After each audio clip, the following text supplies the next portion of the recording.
story of the Battle of Caporetto, 1917. The crushing defeat of the Italian army.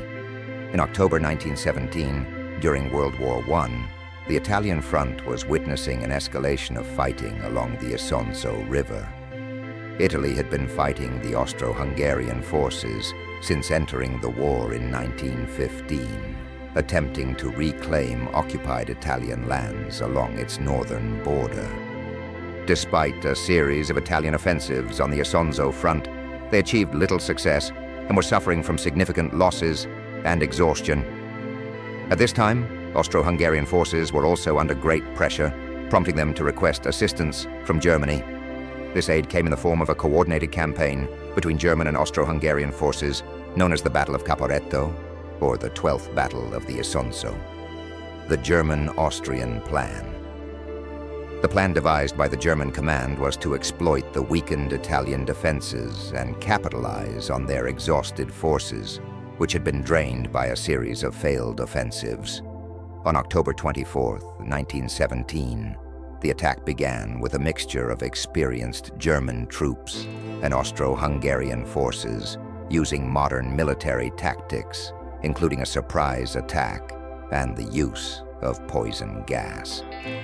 The offensive began with a heavy artillery bombardment, where the Germans used chlorine gas shells, causing panic and confusion among the Italian soldiers who were unprepared for this type of attack. German and Austrian forces then rushed through the mountains surrounding the Isonzo River, using shock troops that moved swiftly and used the terrain to their advantage, allowing them to penetrate deep into Italian lines. The Italian defenses collapsed rapidly. The superior German tactics, along with constant pressure from the Austro-Hungarians, caused the Italian forces to retreat chaotically.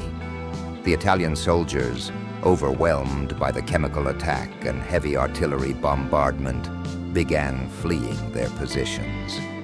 Within just a few days, the German and Austro-Hungarian forces had advanced more than 25 miles into Italian territory. This was one of the deepest penetrations on any front during World War I, and it devastated the Italian army. By the end of October, Italian forces had retreated to the Piave River, where they regrouped and established new defensive lines. The aftermath and Italian response. The defeat at Caporetto resulted in the loss of more than 300,000 Italian soldiers, either killed, wounded, or captured, along with a significant amount of military equipment. This defeat severely weakened the morale of both the Italian army and the Italian population. The Italian government was forced to restructure the entire military, and many top military commanders were dismissed, including Luigi Cadorna, the chief of staff, who was replaced by Armando Diaz. The Allies also began to provide significant support to Italy, sending troops and supplies to the Italian front in an effort to halt further advances by the Germans and Austrians after the battle. Despite the crushing defeat at Caporetto, Italy, with the help of French and British forces, managed to stabilize its defenses and stop the German-Austrian advance at the Piave River. Although the defeat was severe, it also marked a turning point in how Italy managed its war efforts. The Battle of Caporetto is still regarded as one of the greatest defeats in Italian military history, with far-reaching consequences for the Italian front during World War I. However, it also inspired the Italians to stand firm, leading to victories in subsequent battles that ultimately contributed to the collapse of the Central Powers on the Italian front in 1918. Rebuilding after Caporetto. After the defeat at Caporetto, Italy faced a dire moment in the war. Morale was extremely low, not only among soldiers but also among the Italian public. A sense of frustration and panic spread across the country, and the Italian government had to take drastic measures to reorganize the army and unite the home front. Propaganda campaigns were launched to boost morale, and the new leadership under Armando Diaz worked hard to restore confidence among the troops. Diaz focused on improving the conditions for soldiers on the front, ensuring better food, equipment, and treatment.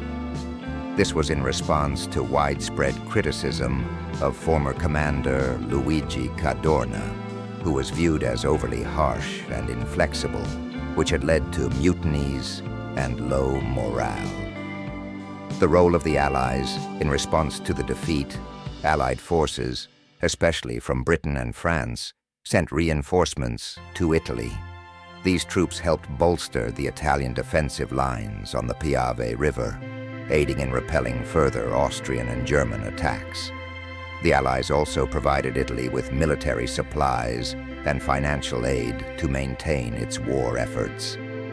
At the same time, the new leadership adopted defensive strategies and closely monitored the front. The Italian front remained relatively quiet during the winter following the Battle of Caporetto, allowing Italy time to regroup and replenish its losses. Victory at Vittorio, Veneto. After rebuilding the Italian army and solidifying its defenses, the pivotal moment came in 1918, when Italy, supported by Allied forces, launched a major counteroffensive against the Austro-Hungarian forces in the Battle of Vittorio, Veneto. This battle, fought in October and November 1918, marked a decisive turning point on the Italian front. The Italian forces achieved a resounding victory at Vittorio, Veneto, leading to the collapse of the Austro-Hungarian forces and their retreat. This victory effectively ended the conflict on the Italian front and led to the signing of the Armistice of Villa Giusti on November 3, 1918, which concluded the war between Italy and the Austro-Hungarian Empire. The long-term effects of the Battle of Caporetto. Although Caporetto was a significant defeat for Italy, it ultimately contributed to changing the course of the war on the Italian front. The challenges Italy faced after this battle prompted a re-evaluation of its military policies and improved its performance. It also highlighted the importance of Allied cooperation and the unification of efforts to achieve victory. On the other hand, this defeat was one of the factors that contributed to the eventual downfall of the Austro-Hungarian Empire. In the end, the empire was unable to withstand the increasing pressure from Allied forces on all fronts, and it ultimately disintegrated after the conclusion of World War I. The Battle of Caporetto, though harsh and initially disastrous, became a pivotal moment in Italy's military history and a deep lesson in the management of conflicts and warfare.